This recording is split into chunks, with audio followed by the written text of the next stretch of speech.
Once upon a time, there were three old friends. They were all scholars leading busy lives.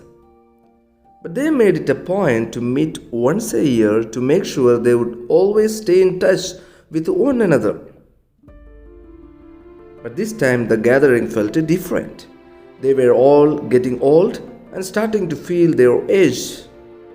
Sensing this, the first scholar remarked, "We are all here together this year, enjoying each other's company.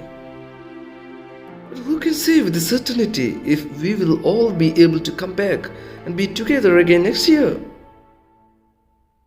The second scholar laughed. "Next year? I think you may be looking too far ahead and assuming too much. Today I am alive, but who can say with certainty if tomorrow I will open my eyes to greet another day?" They turned to the third scholar who had been quiet.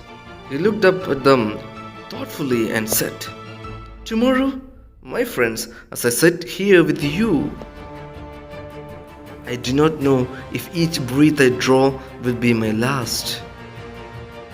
Who can say with certainty if one breath will be followed by another?"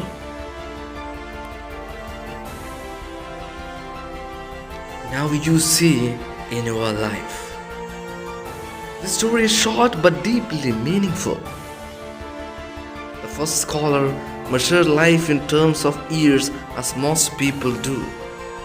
We think about the number of years we have lived and we still have.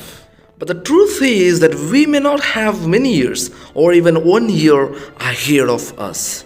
Nobody can say how many days or how many minutes that we will live.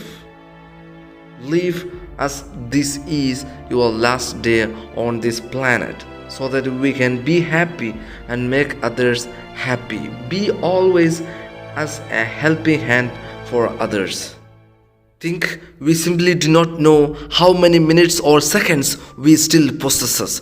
So the people who are important to you in your life, be grateful now, this moment, and not tomorrow or next year.